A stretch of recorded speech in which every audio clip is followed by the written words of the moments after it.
صلوات على محمد وآل محمد.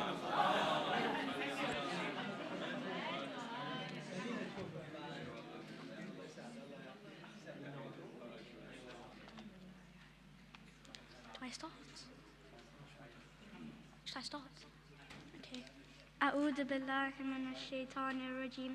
بسم الله الرحمن الرحيم.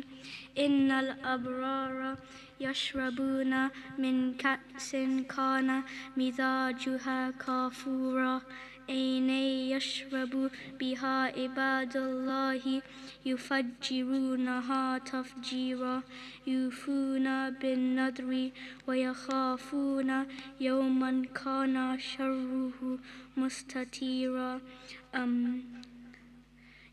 ويطعمون الطعام على حبه مسكينا ويتيما وأسيرا إنما نطعمكم لوجه الله لا نريد منكم جزاء ولا شكورا.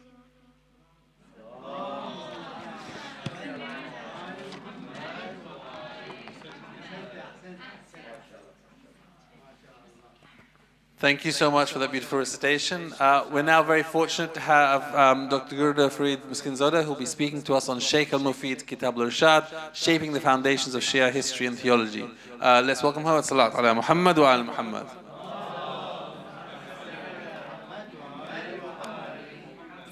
Dr. Miskinzoda's academic background is in the fields of history of the Near Middle East and of Islam, Islamic Studies, philology, and the study of Arabic and Persian literatures, having completed her doctoral studies at SOAS with a dissertation on medieval accounts of the Prophet Muhammad's life.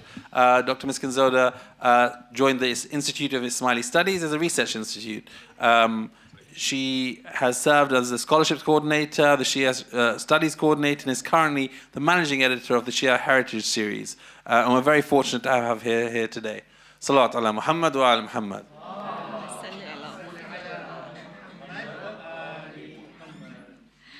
Assalamu alaikum. It's an absolute privilege to be here. Thank you so much for the invitation, for Miqdad and everyone else to be here. It's a privilege. I'm just going to keep it very simple and try to be jargon-free. We academics are always criticized for being too difficult. My mom hates when I explain something to her. She always says, it's too complicated. So I'll try to keep it very basic. Not very basic, but simple. So why, I think the talk today is about why Shaykh al-Mufid radiallahu anhu is so important, and in particular his Kitab al-Irshād, why it is so important for shaping the foundations of Shi'i history and theology. So the Kitab al-Irshād is one of the chief sources on the early history of Shi'i Islam, containing the lives of the 12 Imams in one book. And that is a very important point because he is the first one in the 10th century that puts the life stories, or at least sections, of each of the 12 Imams together in one book in the way that he does. And although mainly perceived as a collection of Shi'i traditions, yani hadith, and we all know what hadith is, this work has had tremendous impact on the way early Shi'i history has been perceived and studied, not only by the tradition itself, and by tradition I mean us, the Shi'as, the Muslims themselves, but also by Western academia. And that's why it's important. And as I said, although it is looked upon as just collection of hadith, my argument as I study this work is that it is not a collection of hadith in the way that collections of hadiths are, and the way that the function that they have. So who was Shaykh al-Mufid? Many of you, I'm sure, know, but for those who don't know who Shaykh al-Mufid is, his full name is Abu Abdullah Muhammad ibn al-Nu'man al-Harithi al-Uqbari. And Uqbari is his nisba, meaning he was born in Uqbara, in what's today Iraq, on 23rd May 1948. And I would like you to 948, sorry. And I would like you to remember that year, 948. It's an important year in the Shi'i history, especially for the Imami or Twelver Shi'i. When I use the two terms interchangeably. When I say the Imami, I mean the Twelvers Shi'i, and when I say the Twelver Shia, I mean the Imami. So there are also alternative dates given for his birth, but it doesn't matter. What matters is it's middle 10th century, which is a crucial period for the history of Islam in general, but also for Shi'i Islam in particular. He died in 1022. Again, it's a very important period, and as I go through this presentation, I hope I will show why this period of his life falls within such an important period in the history of Shi'i Islam.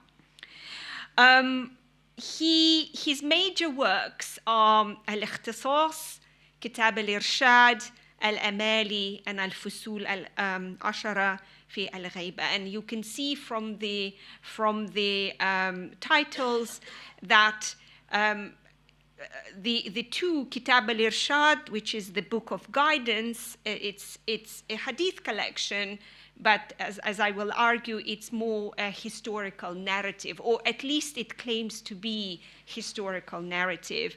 Whereas al-Fusul is very important because it's one of the, again, first works in the post-Ghaiba period that talks specifically about the nature of the Imam in Ghaiba, in occultation, when he's withdrawn from the physical world into the metaphysical realm.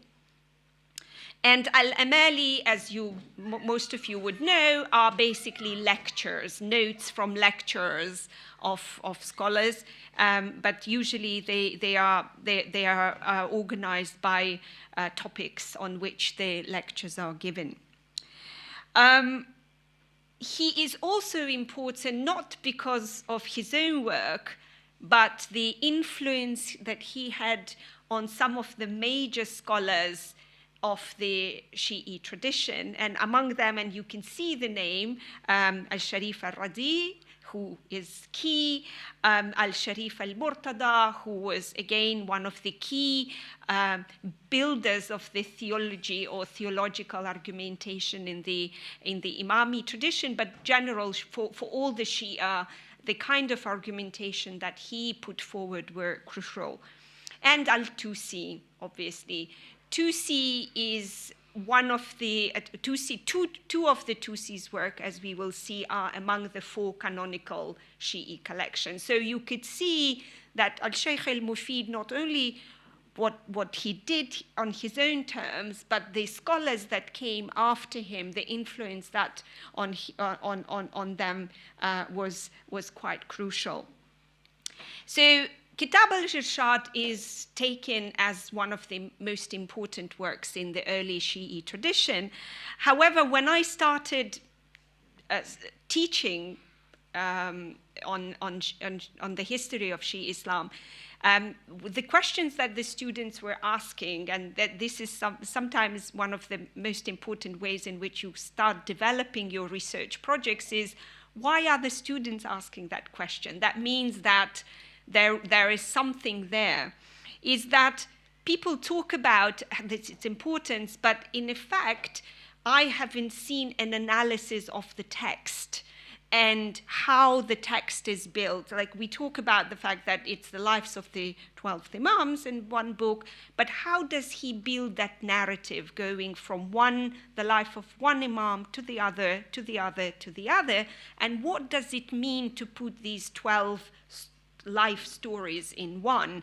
And I think from the perspective of later generations of scholars, but also Shi'is, it's easy to think about it, but we have to always remember that he was the first to do that. And as you know, in traditional scholarship, what is permitted, what is not, what kind of sources to use, what not to use, and what kind of genre you're introducing by doing that are all very important. So for me, it was important, how does he construct the various elements of the life of the Imams, but also how does he use that to weave, build some of the core doctrines of the Shi'i tradition by doing that, and further shapes and systematizes those through this work, but also through the other works. When I analyzed the book, and it's a small book, actually I brought it all the way, both the English and the Farsi, the Arabic text. So if you're interested, you can have a look at it. It's a small book. It's not a big book, like in comparison with the Shi'i collections like Bakr Majlisi's 25 volumes. It's a small book, but the influence that it had is huge. So when I analyzed the text, what I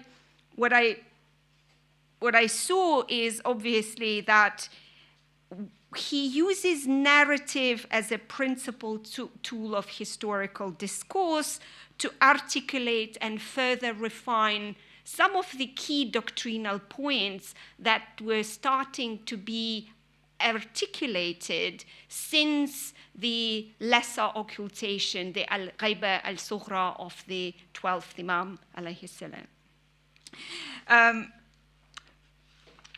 Of the 12th Imam. In analyzing this work, I therefore address the following questions. What use does Shaykh al-Mufid make of narrative and narrativity in articulating the history of the Shi'i Imams up until the 14th, 11th century? And how does his work compare with the other works of the time? As I said, because he's doing it for the first time, what is allowed and not, and what kind of authority he relies on. And if you look at what kind of an authority he relies on, most of the hadiths in Kitab al-Irshād come from the two sources, al-Kulayni's al-Kafi and Ibn Babawayh or Ibn Babuya's Man la yahduruhu al-Faqih. So those are his two major sources. Probably about at least 60–50% of the hadiths come from them, if not more. And obviously, Ibn Babuya was one of the teachers of Shaykh al-Mufid, so you could see why he was narrating from him.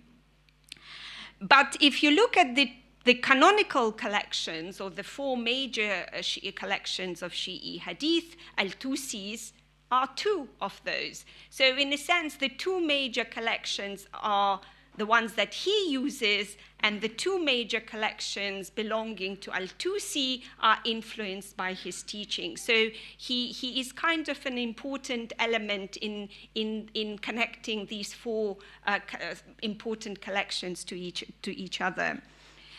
So in a sense, to me, Shaykh al-Mufid is also important in delineating an independent Imami Shi'i tradition. And this is the time where, as you know, a lot is happening, and it is the post-Greater Occultation, 1941. So where now the articulation of some of the important doctrinal points become important because people are asking questions. And I always say to my students and to others that all of these books are answers to questions that the believers of the time were asking. And sometimes I lament that nowadays we don't have people like this in the community who could answer the questions that the youth have today in such an elaborate and amazing way.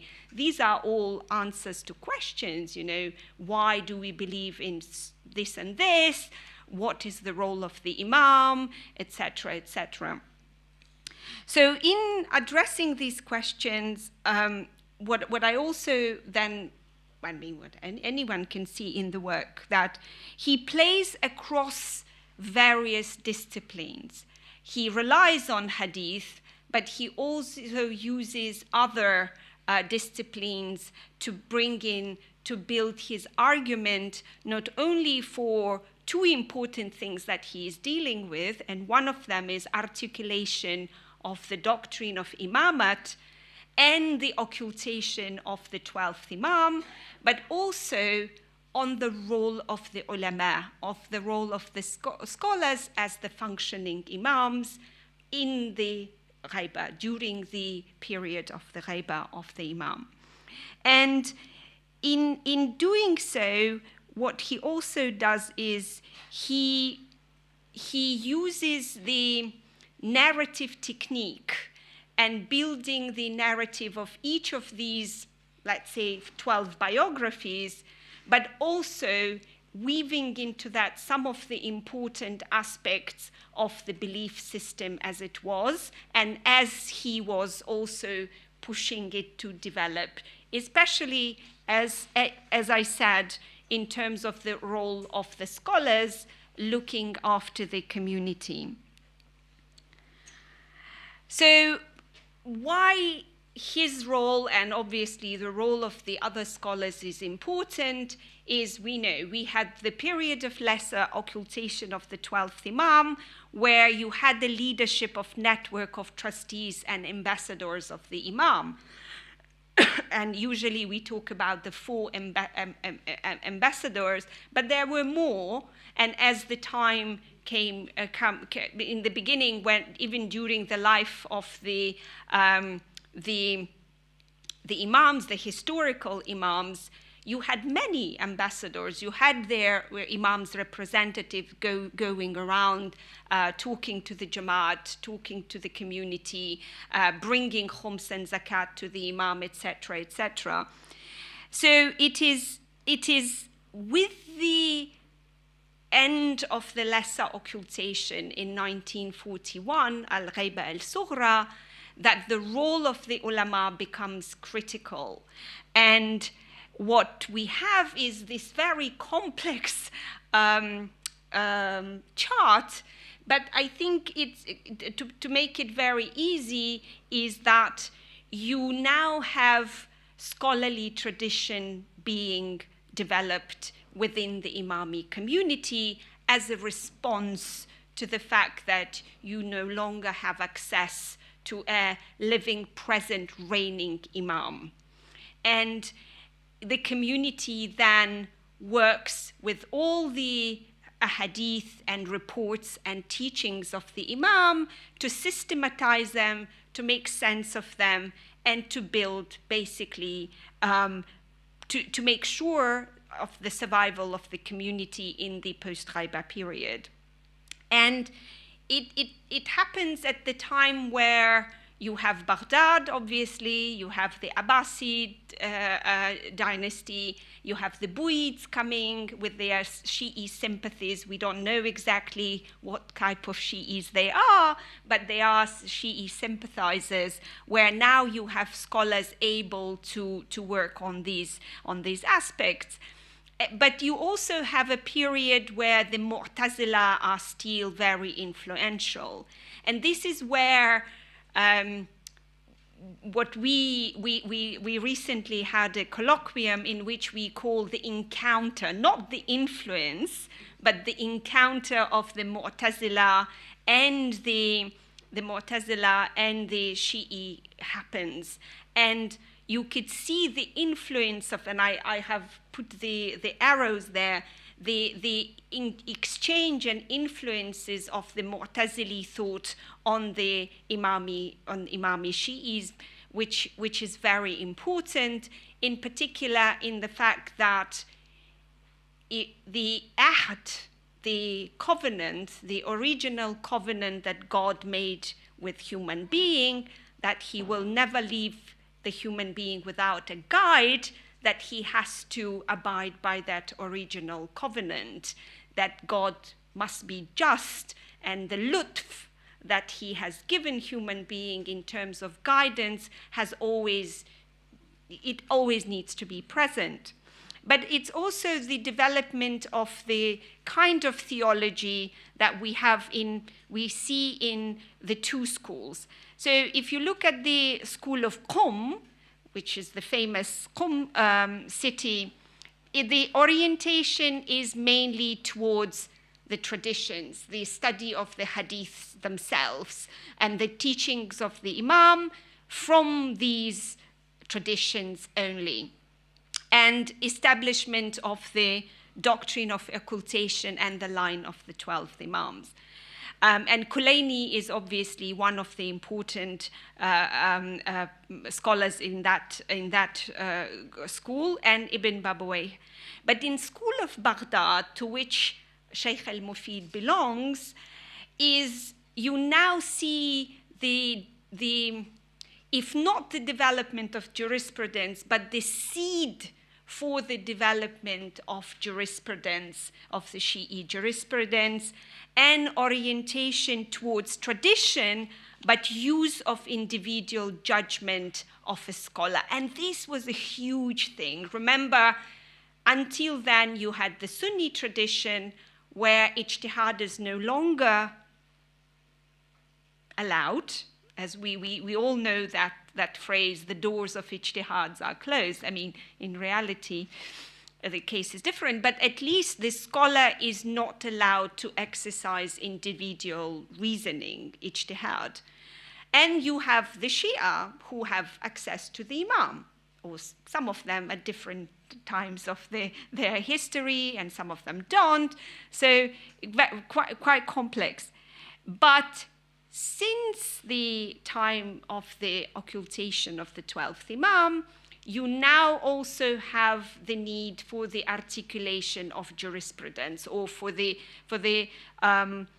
development of the jurisprudence in the Imami tradition. Also because you now have, for practical reasoning, you have a shift from the charismatic authority of the Imam in the day-to-day life of the community to the authority of the ulama, of the scholars, as interpreters of law, as mujtahids, etc., and the role of ijtihad.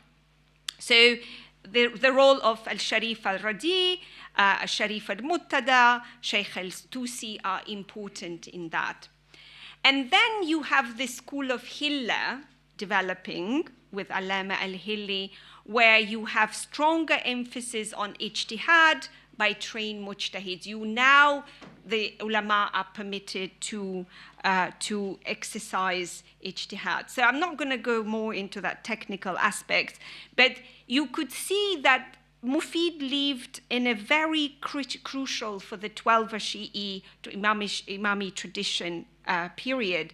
He was quite outspoken, anti-Sunni polemicist, yet he managed to have a very firm circle of supporters and students around him, and you could see from the list of the students that he had. And scholars like Bayhum Dao would argue that Mufid was one of the most important scholars who laid down the foundations of not only the Imami legal system, but also a theology that was capable of competing with other systems and schools of Islamic thought at the time.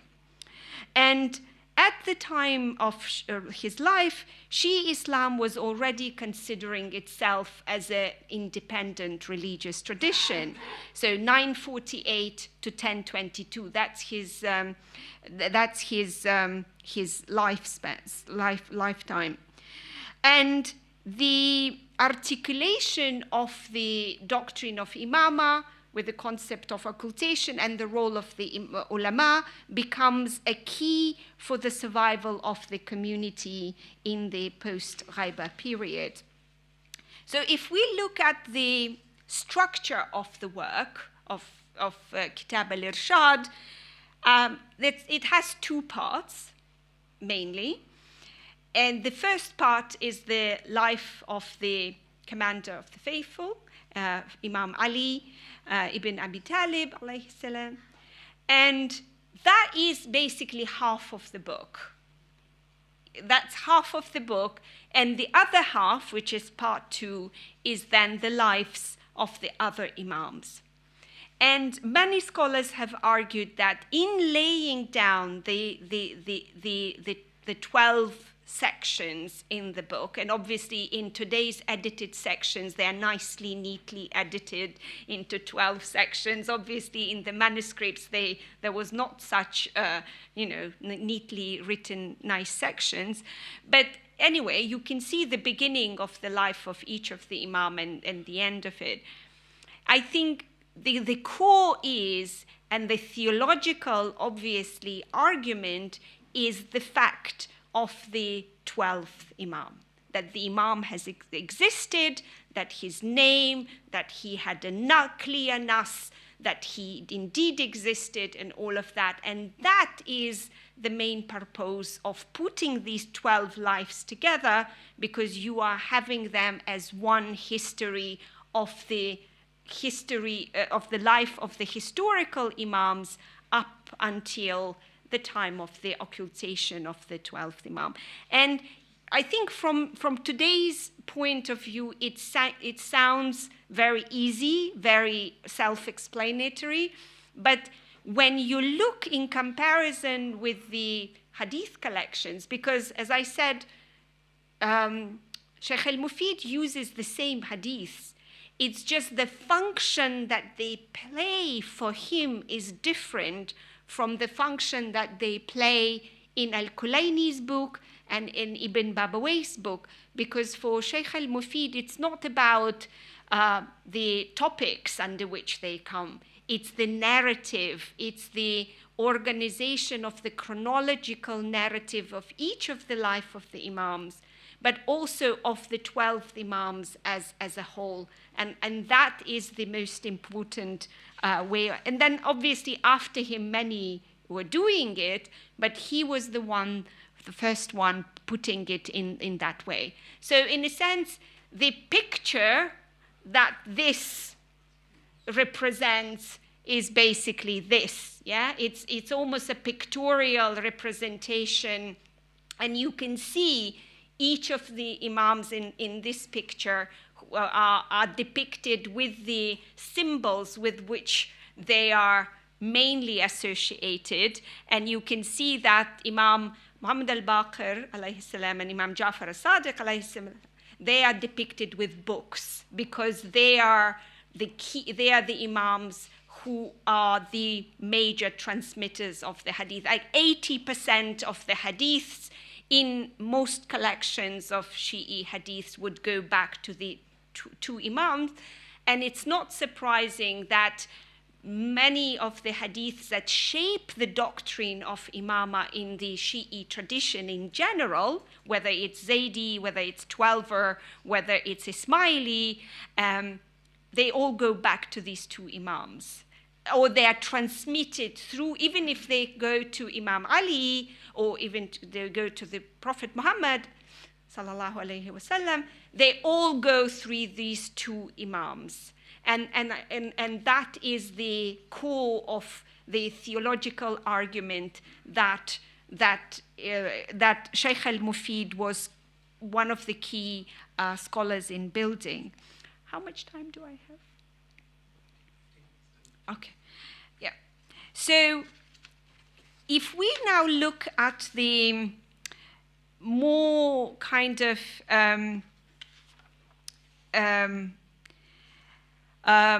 in terms of how he builds these, because again, it's the permissibility of what can be done, yeah? Because to prove the life story of each imam, and you could look at the biography of the Prophet also, Sirah. You can't just start writing the story, you know. What you need to do is you need to have building blocks in putting the story together, and your building blocks have to be evidence. And the putting of that evidence together is the most important things. So what Shaykh al-Mufid does is he forms as a historical discourse, but he does that through the employment of hadiths. And the way that he builds that is through two ways of doing that. So if one breaks down every biographical section, let's say even that of Imam al-Hussein, for example, alayhi salam, and that's as actually, if Imam Ali's biography is the biggest, the second biggest in the book is naturally that of Imam Hussein. So if you kind of look at the break down every biography section in Kitab al-Irshād, the smallest self-contained building blocks of that are the akhbar and the hadiths. And we know that they come with their chain of transmission. So it's not an easy read. You can't just go from one story to the other. In between, you have to have the blocks of the chain of transmitters of each hadith. So when I read it for pleasure, for example, I just ignore all the isnads, and you jump from one to the other. And sometimes these hadiths are as short as a single sentence, just one. And sometimes they are kind of bigger narration, bigger stories. But whether they consist only of several sentences or paragraphs, the form and the positioning of the report signal a certain movement in the discourse, as well as the overall structure of the narrative. So, and the way that each of the biographies would be built is you either use a thematic arrangement. For example, if you talk about Karbala, let's say as an example, then every hadith to do with Karbala, the beginning, the middle, would be put together one after another. And often what happens, because remember, they don't have the freedom of just telling the story at this point. It's like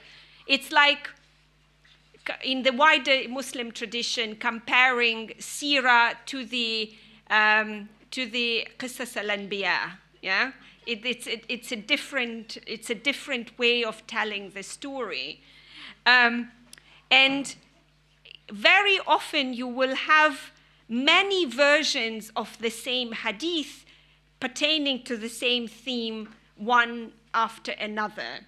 And sometimes you ask, why does he have different versions of the same hadith?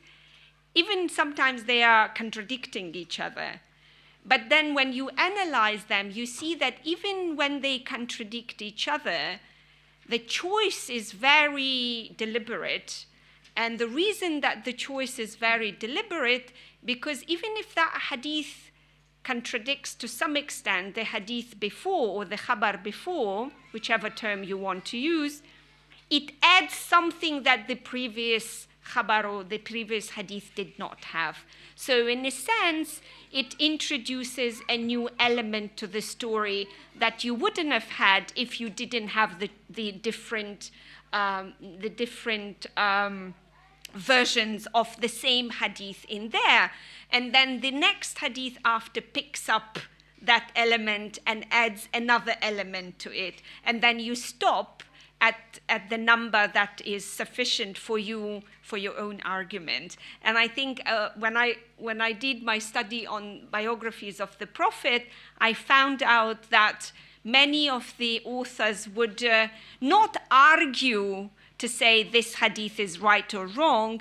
They will argue that through selection, through how they select the hadiths and how they organize them to reach the kind of text that they would be happy with, or which is happy with their own understanding of the early history. So actually, I've already explained that, but the one is thematic, and the other is what we in textual criticism call lemmatic. Lemma basically means word. For example, if there's an important word that we know is very closely associated with a particular story, then all those hadiths containing that word will be collected into one segment, into one section. And that's why reading these biographies of the Imams is not easy, because you have to go sift through you read all the versions of the different hadiths. For example, the most important for the life of the 12th Imam is obviously the number 12, yeah, that there will be only 12 Imams after me. And all the hadiths on that, with that number will be collected and will be stuck together in one things. So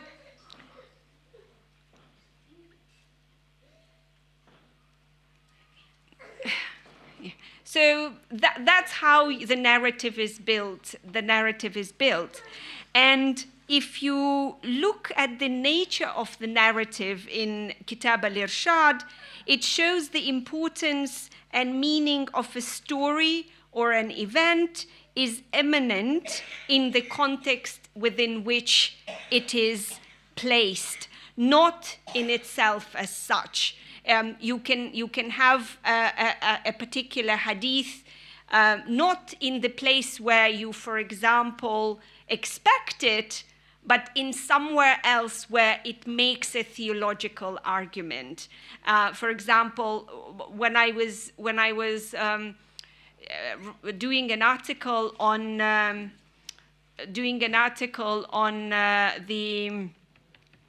the hadith Manzilat Harun, of the position of Harun, I didn't find many versions of it in Kitab al-Irshād, but I could find it in al-Amali of Shaykh al-Mufid. And I would say, why wouldn't he have it here, but why would it have it somewhere else?